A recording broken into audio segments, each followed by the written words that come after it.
Hello and welcome back. In this episode, I want to look at tire safety for the travel trailer. This travel trailer has dual axles and 4 tires on the ground. I've never had a trailer with dual axles before, and one thing that always bothered me when I had a regular trailer with just 2 tires on the ground was, what if I lose a tire? As the tire slowly goes down, if you're paying attention, watching your rearview mirror, you can see the trailer start to tilt, your boat trailer, whatever it is you're pulling. Well, with a dual axle, you can completely lose air pressure in a tire and you don't even know it. The way this is set up, I can't see the rear tires at all. I can see the front tires, but I have to really look, and I'm not paying attention to driving if I'm trying to see these front tires. A lot of people just rely on cars, trucks on the road to wave at them and say, hey, you got a flat tire. I don't want to do that. On our last travel trailer, the people that used to own the trailer before I did, they lost a tire the side that you drain from. So it would be on this side. All the drain and the plumbing and everything is right behind that wheel. When they lost air pressure in that tire and they kept driving for whatever reason, they didn't notice, that tire came apart and it tore out all the plumbing for the drain system, as well as ripping off the fender, the plastic fender that was on the side of the trailer. So I want to avoid that. So I started looking at ways to avoid that, and I found out they make a tire pressure monitoring system for trailers. I started looking at you look at the internet, there's so many, starting to evaluate and trying to figure out, well, what's going to be best for me. What it came down to was 2 things. One is budget, which is a big thing for me. I'm always on a budget. I'm always looking for a bargain. And 2, the length of the trailer and the length of the truck and how far back the axle is depends on how well they're going to work. So after hours and hours and hours of research, I found this one. There's a few areas you can buy them. You can buy them through your local dealers, RV places. I bought this on Amazon because of COVID, not wanting to go shopping, not wanting to go face to face. The reviews were really good on this. The instructions are not all that great from what I'm finding out. Price-wise, this was in the $150 to $200 price range. That's where I was trying to keep it. I wanted to keep it under $200. So this kit that I bought is the TireMinder. It is for a 25-foot trailer or less, and it's set up for 4 tires. So the tire pressure monitoring system is solar powered for the dash. It also has a USB cord. Comes with the 4 sensors for the wheels and a signal booster. Nice package, a hard case. I've seen these online in both a folding carton style, a lighter box. This is a really nice, hard, almost like a cell phone box. Phone's in there tight.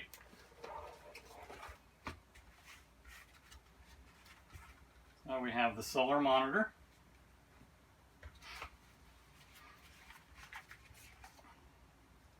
USB power cord.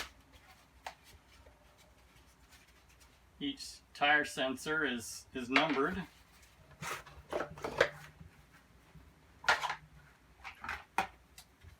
So that would be the booster, I would guess. A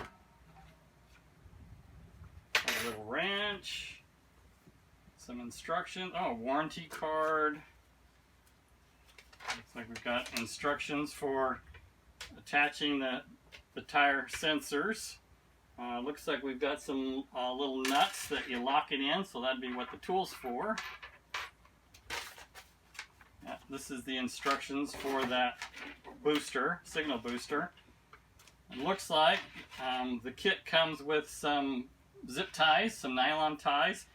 So according to the instructions, you zip tie this to the bottom side of your frame on the tongue, and this boosts the signal from the wheels to the cab of the truck.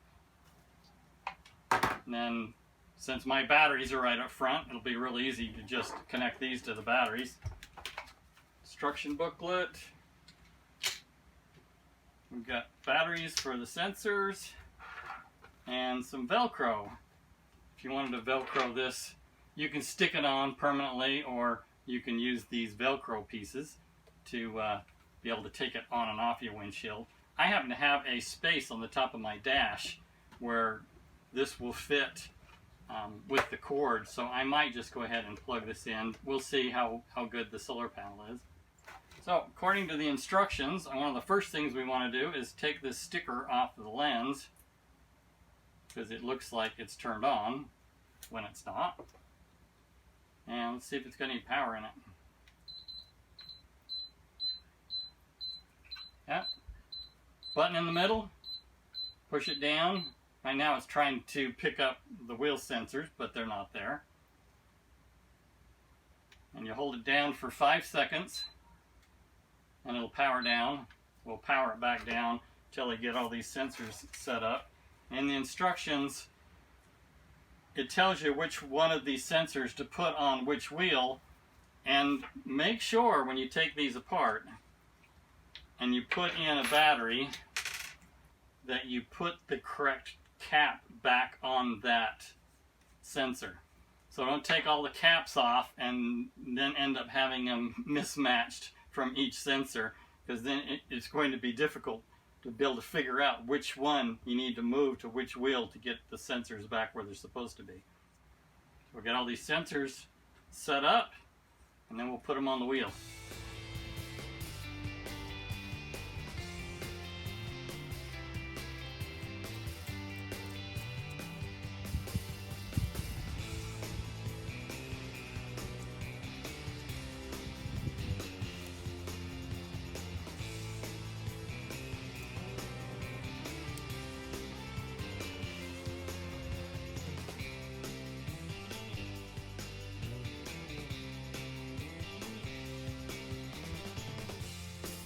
There is a little green LED on here, so you know when it's connected. Got it zip tied in. I've got it connected to the battery. Now let's go set up the monitor. Instructions are kind of vague, so I'm not sure how long we need to wait before this actually senses something. I just have one of them switched to 40 psi, which is the very first one. And that should be what my tires are set at, is about 40. It goes dim after a few seconds, so you'll have to click on it. Battery's almost dead, so I might have to plug it into my USB. So we'll just give this a couple minutes, and hopefully by then they'll all be registered. I've got 3 of them now. I still have one flashing. I did have to plug it into the USB port. The battery, I think, was just getting a little too dead. Once I get it up setting in the window, I'll just leave it sitting right here. I should be able to get enough light source to charge it up. And there we go. Now all of them are being picked up. I had set each tire to 40 psi. See, pretty close, 39, 239s and 240s. It does go dim, like I mentioned, when it sits, but you just click it and it goes bright again. These green numbers off to the side are the temperature of the tire. You can see the temperature on these 2 tires are getting pretty warm. This tire has full sun, this has partial sun, so you can see how much it heats up. And if you hold it down, it switches to the pressure that you want to set each tire to. So at this screen, you can use the up and down buttons to raise and lower the pressure. So if you want to be warned when the tire pressure falls below 40, Then you'll set it here. If you want to run it up to 45, you can do that. And then once you go back, if you click on the side, you can change it from Celsius to Fahrenheit. I'm not sure how to change the warning on the heat cycle of these. So if the temperature of each tire starts to climb and gets, say, over 100 degrees, how to set the alarm as to when it alarms you. I know it'll alarm me if it drops below 40 PSI. The instructions are kind of vague as to what the warnings are. I think it's 5 PSI.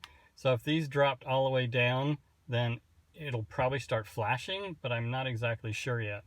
I've got a camping trip coming up, so I'll put it to work. We'll give it a good test. I'm really excited about this. It's been my biggest fear on our last trip when we drove over 2,000 miles to have a tire problem, but now I got some great peace of mind. I took 2 of the sensors off and it went to 0 and started beeping, so I'll take another one off and you can see how you're alarmed if a tire suddenly goes flat.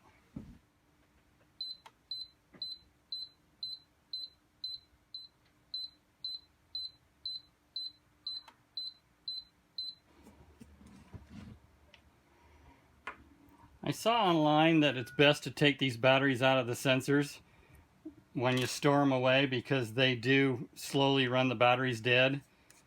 So just take them out, put them in a little baggie, put a little tape on them so that they don't go dead touching each other and ground each other out. And again, make sure you get the right cap back on. So thanks for watching this episode of my tire monitor. Keep an eye out for upcoming videos. I'm going to be doing more work on the Ram truck. Leave me a comment. Love hearing from you. Subscribe if you haven't. Thanks again for watching. Goodbye for now.